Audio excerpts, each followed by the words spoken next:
کہ یہ جو مشینری نہیں پہنچ سکتی وہ راستوں کی وجہ سے یا غفلت ہے یا کوئی توجہ نہیں ہے، اور نہ ہی وہاں کے وزیر اعلیٰ جو ہیں علی مین گنڈا پور وہ کسی کی کوئی بات سن رہے ہیں، یا کوئی امداد کرنا چاہتا ہے تو وہ جس طرح کی ان کی شخصیت ہے وہ کہتے ہیں ہمیں نہیں چاہیے، تو پھر کیا محسوس آپ کیا کر رہے ہیں؟ دیکھیے ابھی تک جہاں تک مشینری کی بات ہے وہ لوگ یہی کہہ رہے ہیں کہ مشینری پہنچا دی جائے. راستے خراب ہے، ظاہری بات ہے، جو رابطے پل ہے قدر نگر کے جو گولکنڈ کے علاقے ہیں وہ ٹوٹ چکے ہیں، لیکن ان کو بنانا مشکل تو نہیں ہے، آسان کام ہے اگر ہائی مشین یہاں پر پہنچائے.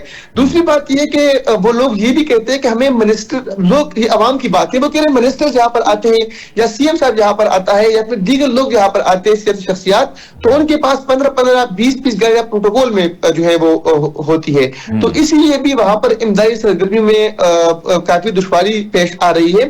وہ لوگ کہہ رہے ہیں کہ ہمیں ان ٹک ٹاکرز کی ضرورت نہیں جو ان کے ساتھ آگے پیچھے گھوم رہے ہیں، ہمیں اس پروٹوکول کی ضرورت نہیں جو ان کے پاس ہے، ہمیں راشن کی بھی ضرورت نہیں ہے، ہمیں پینے کے پانی کی بھی ضرورت نہیں ہے، ہمیں کپڑوں کی بھی ضرورت نہیں ہے، ہمیں ضرورت ہے ہیوی مشینری کی، جو کہ ابھی تک قدر نگر میں جو گولکنڈ کے علاقے ہے وہاں نہیں پہنچا.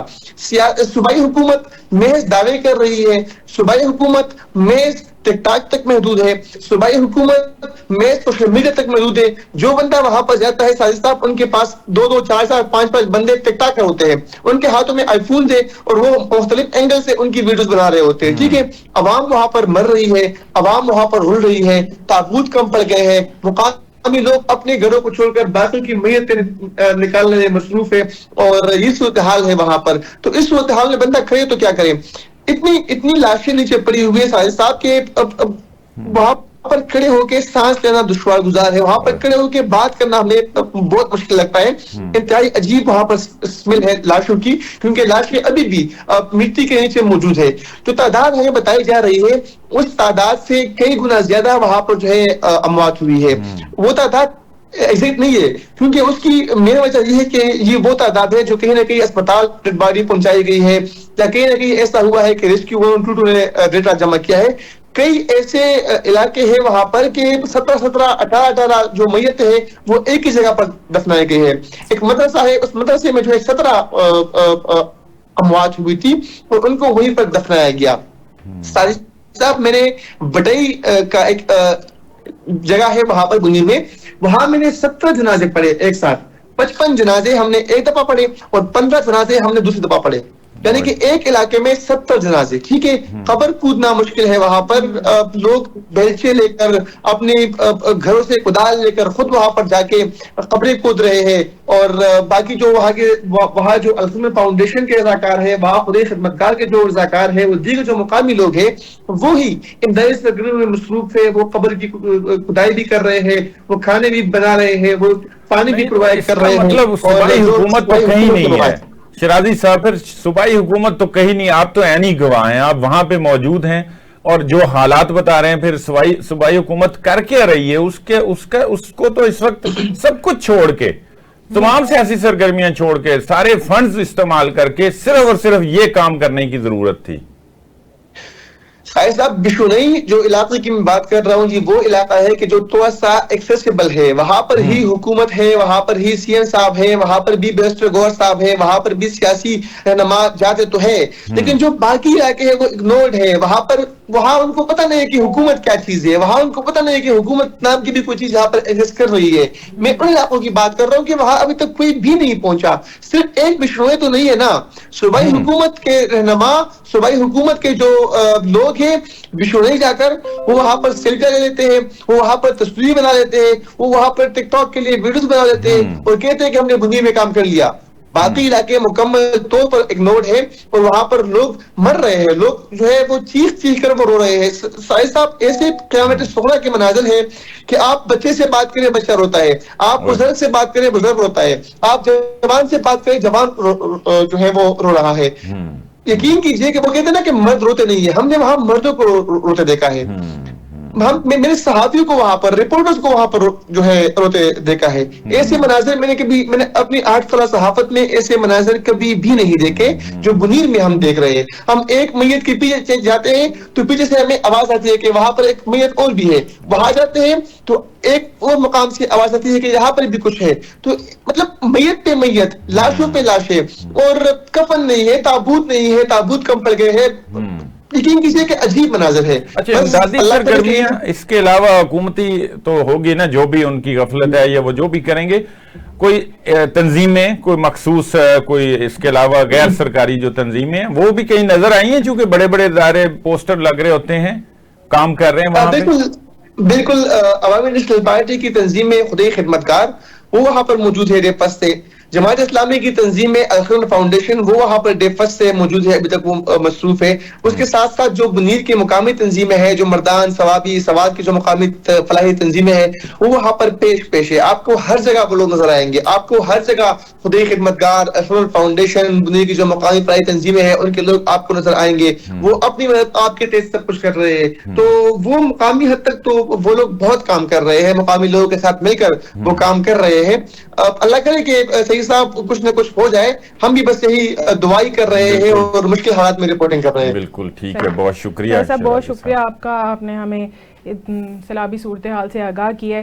سعید صاحب, اب جس طرح سے شرازی صاحب نے بتایا کہ متعدد افراد جو ہیں وہ ملبے تلے دبے ہوئے ہیں, اور اس کے بعد مزید بھی ہیوی سپیل جو ہے اس کے آنے کا خدشہ ہے. صوبائی حکومت کی کارکردگی بھی انہوں نے بتا دی ہے, تو پھر اب سیلاب کے ساتھ پھر یہی ہم کہہ سکتے ہیں کہ حکومت بھی بہہ گئی ہے پی ٹی آئی کی.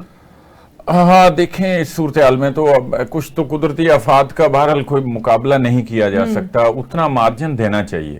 وہ پنجاب ہو, کے پی ہو, بلوچستان ہو, سندھ ہو, کشمیر ہو, گلگت بلتستان ہو, وہ گنجائش ضرور ہوتی ہے, لیکن اس کے بعد کی جو ایکٹیویٹیز ہیں, جو سرگرمیاں ہیں, جو بحالی کے لیے جو کام ہوتا ہے, اگر اس میں غفلت ہو تو وہ اس میں معافی کی کوئی گنجائش نہیں ہے. کوئی بھی سیاسی حکومت ہو, کسی بھی پارٹی کی وہاں پر کوئی بھی ہو, اگر اس میں غفلت ہوگی تو وہ ان کا ایک تو ساری زندگی, جتنی بھی اس پارٹی کی زندگی ہے ان کی, یا وزیر اعلیٰ یا جو بھی انتظامیہ ہے, جو بھی سیاسی وہاں پر رہنما ہیں, ان کا وہ پیچھا کرے گی. یہ نہیں ہو سکتا کہ اتنی لاشیں بھی ابھی پڑی ہوں تو اس قدرتی آفات کا مقابلہ نہیں کیا جا سکتا, ٹھیک ہے, لیکن ریسکیو تو کرنا ہے اس کے بعد. اگر اس کے بعد یہ نہیں ہے, مشینری نہیں ہے, کوئی آپ کے پاس ٹیکنالوجی اس طرح کی نہیں ہے, آپ کے پاس, تو پھر اس کا مطلب ہے کہ آپ کو سوچنے کی ضرورت ہے. اب کے صوبے کے جو کام ہے کرنے والے, وہ تو سب سے زیادہ دیکھیں, کے پی سب سے متاثرہ علاقہ ہے, چونکہ پہاڑی سلسلہ ہے بہت بڑا وہاں پر, اور وہاں کسی بھی لمحے بارش ہو سکتی ہے, سیلابی صورتحال ہو سکتی ہے, جو ہے نا لینڈ سلائیڈنگ ہو سکتی ہے, اور ہوتی ہے. تو پھر اس کا بندوبست کیا کیا آپ نے؟ بعد کی ہم بات کریں, ہم پہلے نہیں یہ کہہ رہے کہ آپ یہ روک سکتے تھے, کوئی بھی نہیں روک سکتا تھا.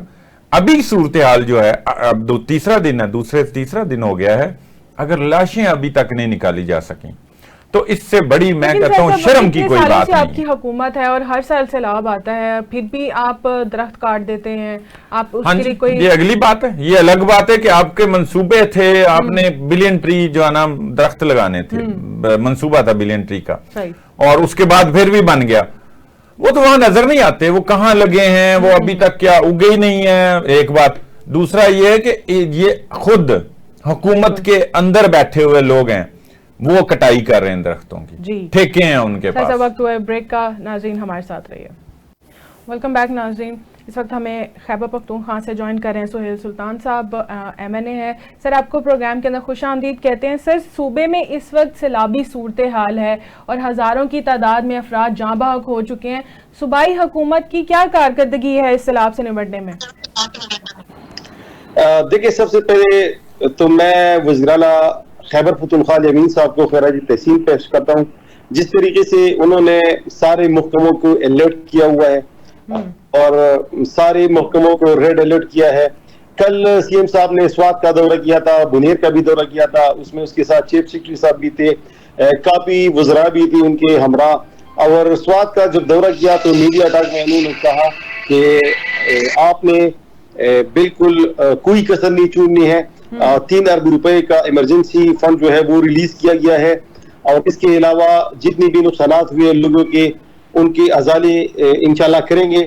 اور جن جانی نقصان ہوا ہے پہلے ان کو 10 لاکھ روپے دیے جاتے تھے, سی ایم صاحب نے اعلان کیا کہ وہ میں دگنا کرنے لگا ہوں, ان کو 20-20 لاکھ روپے کی چیک بھی دیے گئے.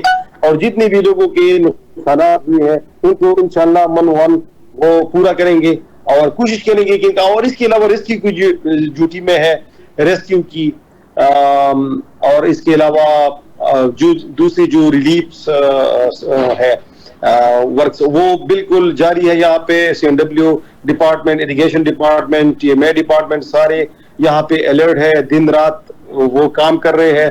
اس کے علاوہ ہماری سول سوسائٹی بھی کافی یہاں پہ لوگوں کے ساتھ موجود ہے, وہ لوگوں کے ساتھ کام کر رہے ہیں, اور لوگوں کو یہ احساس ہے کہ یہ بالکل یہ اس طرح کی سچویشن ہے کہ حکومت اکیلی نہیں کر سکتی. تو لوگ بھی بہت زیادہ مدد کریں, پرائیویٹ آرگنائزیشن بھی بہت مدد کر رہے ہیں, وہ بھی میدان میں ہے, الخدمت فاؤنڈیشن بھی میدان میں ہے, اور سارے موقع میں جو ہے وہ ساری ریڈ الرٹ ہے اور دن رات کام کر رہے ہیں یہاں پہ. اچھا, وہاں پہ جو منصوبہ بنا تھا, دیکھیں پی ٹی آئی جب سے آئی ہے تو یہ تھا کہ ایک بڑا بلین منصوبہ تھا, اس کی بڑی تشہیر بھی کی گئی, اور اسی وجہ سے کہ کلائمیٹ چینج اور اس کا ہمیں سامنا تھا یا آگے اس طرح ہو سکنا تھا, آج کا جو دن ہمیں دیکھنا پڑ رہا ہے, تو اس میں کتنی آپ وجہ سمجھتے ہیں کہ وہ پورا نہیں ہوا یا ہوا ہے, یا پھر درختوں کی دیکھیں کٹائی بھی ہو رہی ہے, یہ بھی خبریں آتی ہیں, بلکہ حکومت کے لوگوں پہ الزام بھی آتا ہے کہ یہ ان کے پاس ٹھیکے ہیں, یا پتہ نہیں سچ کیا ہے, یہ آپ بتا سکتے ہیں.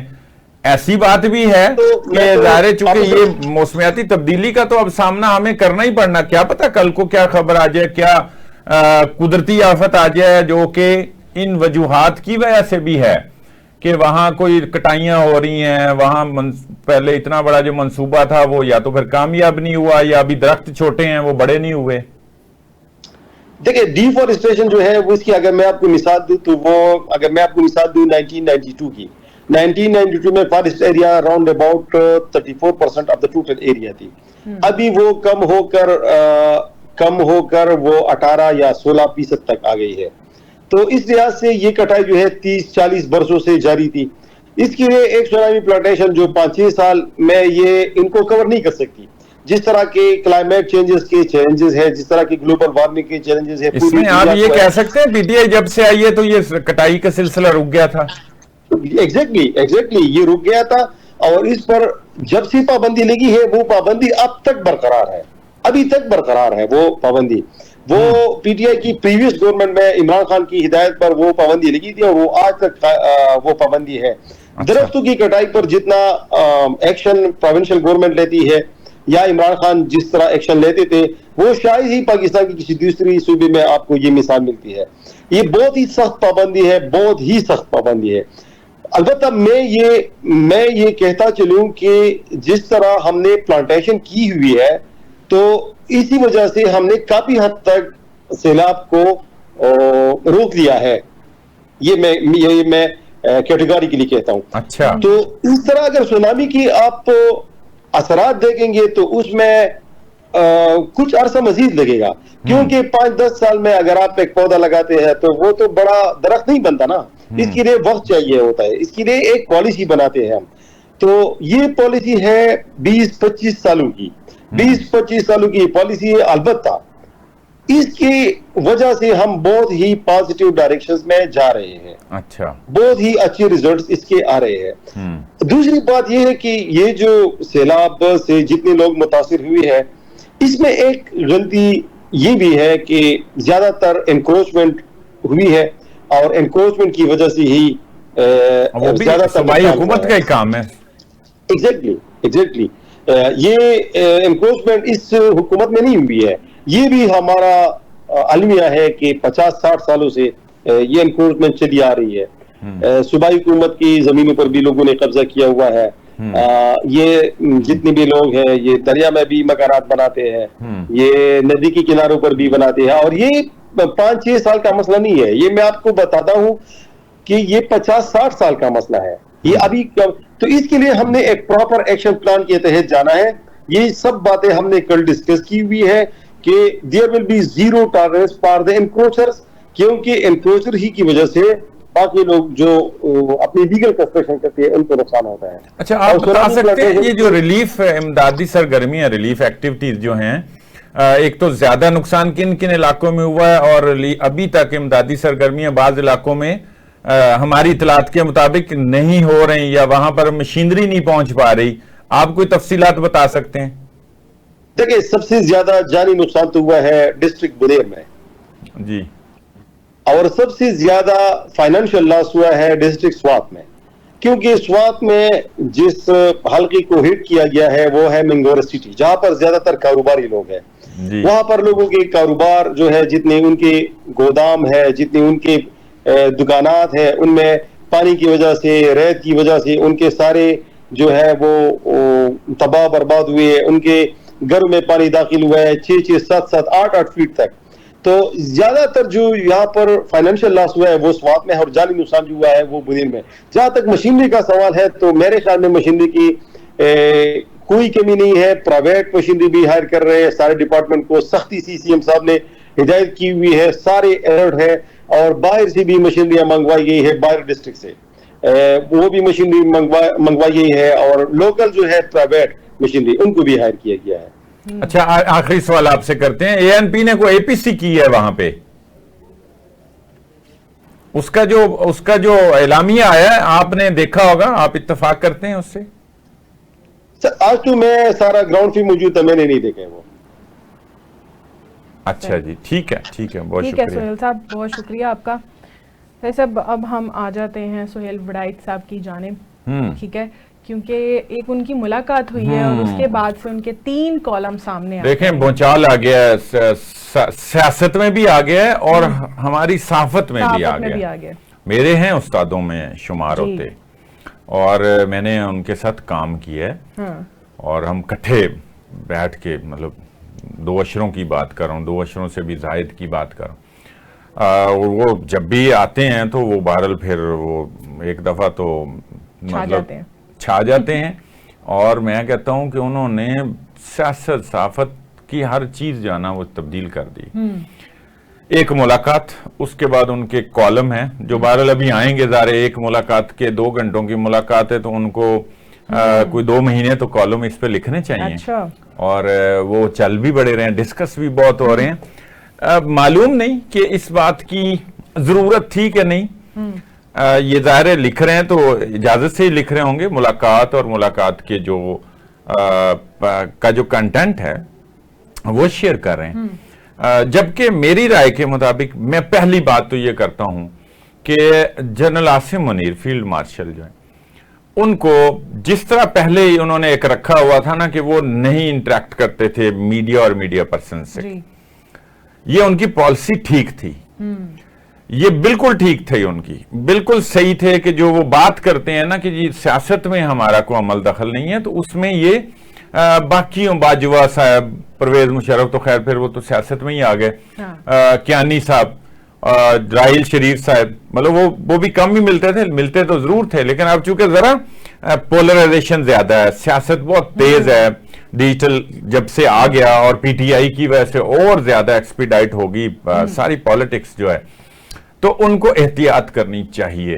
یہ تو ہے میرا مخلصانہ اور مفت مشورہ کہ اس میں جو ابھی تک چیزیں سامنے آئی ہیں، جو انہوں نے انٹرپریٹ کی ہیں، جو ان کو لگی ہیں، جو سہیل وڑائچ صاحب نے کی ہیں، اور خاص طور پہ عمران خان کو جو مشورہ دیا ہے، اور یا اپنے کالم کے ذریعے ایک مطالبہ بھی ہے نا کالم نویس کا ذاتی یہ رائے ہوتی ہے، کالم ہوتی ایک ذاتی رائے ہے، ذاتی اوپینین، ذاتی تجزیہ. اس کا ادارے سے کوئی تعلق نہیں ہوتا، جہاں چھپ رہا ہے اور جس بھی ادارے سے بات کر رہے ہیں، ادارے کا متفق ہونا ضروری نہیں، وہاں چھوٹے سی نا ایک لائن بھی لگی ہوتی ہے باقاعدہ.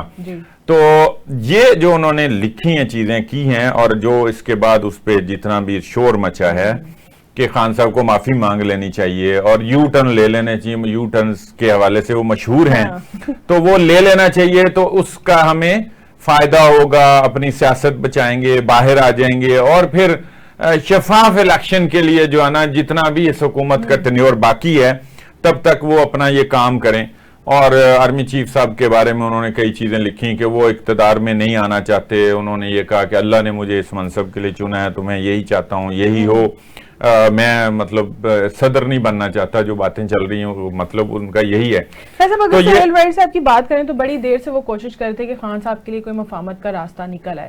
اب جس طرح سے ان کا یہ کالم سامنے آیا ہے تو اس کے اندر جو وہ پیغام دینے کی کوشش کر رہے ہیں، کیا خان صاحب کے لیے ابھی بھی کوئی راستہ نکال رہے ہیں، یا کیوں وہ چاہتے ہیں کہ خان صاحب دیکھیں دو طرفہ بات ہو سکتی ہے، پھر سے فٹ کیا نہیں یہ ایک ہی بات نہیں ہے کہ وہ خان صاحب کے لیے راستہ نکال رہے ہیں. ان کے کالم کا ظاہر ہے ہم تو ایک ایک لفظ کو دیکھتے ہیں تو اس میں یہ بھی ہے کہ پتہ نہیں کوئی جن سے ملاقات کر رہے ہیں یا جو بھی اس وقت رجیم ہے شاید ان کے لیے بھی راستے کی بات ہے اس میں کہ ان کے لیے بھی راستہ نکلے. اب یہ تو وہی بتا سکتے ہیں سہیل وڑائی صاحب کہ وہ کس کا راستہ بنانا چاہتے ہیں اور کون سی بات وہ یہ چاہ رہے ہیں کہ یہ ہو، اور یہ جو بات کر رہے ہیں معافی کی کہ وہ یہ مانگ لیں اور اس سے سیاست بھی بچتی ہے، ملک بھی ترقی کرے گا. اسی طرح خان صاحب کی اپنا سہیل وڑائی صاحب پہلے بھی کالم لکھتے آ رہے ہیں، بڑے پرانے کالمسٹ ہیں اور بڑے اچھے کالم لکھتے ہیں، بڑے بڑے مشہور کالم ہیں، پارٹیز اوور، ٹھیک ہے نا جی، یہی کمپنی چلے گی، اس طرح کے بڑے مشہور ہیں ان کے کالم جو بڑے بہت زیادہ پڑھے گئے. اسی طرح ان کا ایک کالم گردش کر رہا ہے BBC میں، انہوں نے 2019 میں جو ہے نا وہ ایک اپنا انپٹ دیا ہے اس میں، اور وہ جناب اس میں اس وقت کے جو باجوہ صاحب ہیں ان کے بارے میں بات کر رہے تھے کہ یہ ایک بڑا ترقی کرے گی، یہ جو یہی اگر ڈاکٹرائن چلے گی، اور ان کو آئرن مین کہتے ہیں جنرل فیض کو، فیض حمید کو، تو وہ بھی بتاتے تھے کہ ان کے بعد وہ آ سکتے ہیں اور آ جائیں گے تو پھر یہ 6 سال ان کے اور ان کے 6 سال 12 سال کا جو ہے نا ایک ماڈل چلے گا تو ملک جو ہے نا وہ ہانگ کانگ کی طرح ترقی کرے گا، چین کی طرح ترقی کرے گا، اور اسی طرح کسی اور ملک کا بھی نام لیتے ہیں. تو وہ مطلب دیکھیں کچھ لوگ اس بات کو مدح سرائی کہہ رہے ہیں، اور کالمسٹ جو ہوتا ہے، جو صحافی ہوتا ہے، اس کا تو کام ہی ہے نا کوئی خبر نکلوانا. وہ سہیل وڑائی صاحب نے بڑی عمدہ طریقے سے کیا ہے. اس سے اختلاف ہو سکتا ہے، ان کے مندرجات پہ اختلاف ہو سکتا ہے، ان کے کالم کا فائدہ ہوگا پی ٹی آئی کو، مفاہمت کی جائے گی، نہیں پی ٹی آئی کا تو وہ تو دیکھیں کالم تو ان کی رائے ہے، اس سے متفق کوئی ہو یا نہ ہو، اور پی ٹی آئی یہ رائے اختیار کرے یا نہ کرے، مگر اس میں انہوں نے ایک طرح کی چیز تو دے دی ہے نا، بنا دی ہے، اور کچھ کلیریفیکیشن بھی اس میں ہیں، بین السطور کلیریفیکیشنز بھی ہیں، اور وہ پتہ نہیں اسی وجہ سے ملاقات ہوئی ہو.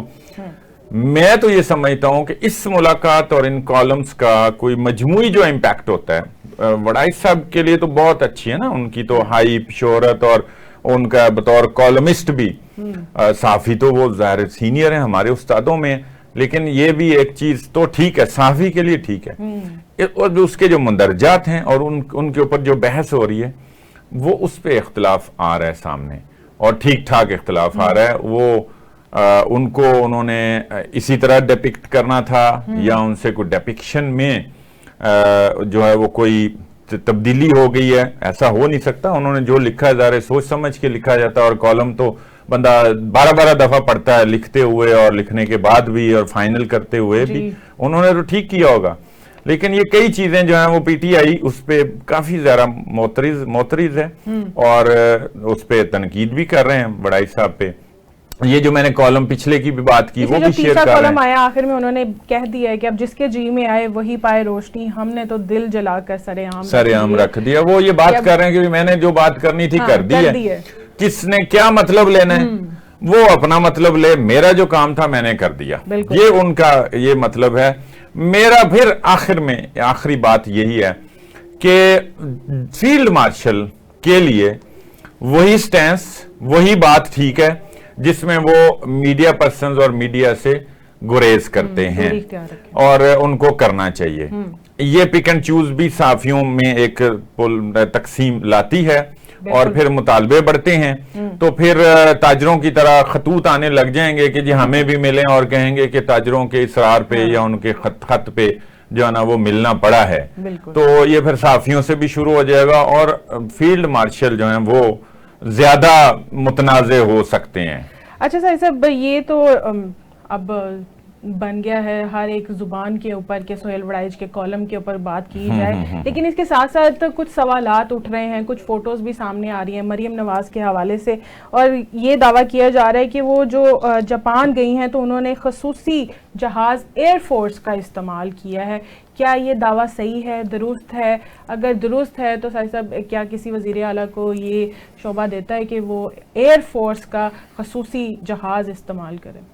قانونی طور پہ تو اس میں کچھ نہ کچھ مطلب گنجائش نکالیں گے، اگر ہے ایسا ہی، بنتا نہیں ہے، ظاہر ہے وہ ایک الگ شعبہ ہے، اور صوبائی حکومتیں جو ہے نا یہ ایئر فورس اور آرمی اور بری ساری فوجیں، زمینی ساری فوجیں، یہ ظاہر وفاق کے تحت ہوتی ہیں، تو صوبے تو نہیں یہ کرتے ہوتے. یہ عمومی میں بات کر رہا ہوں.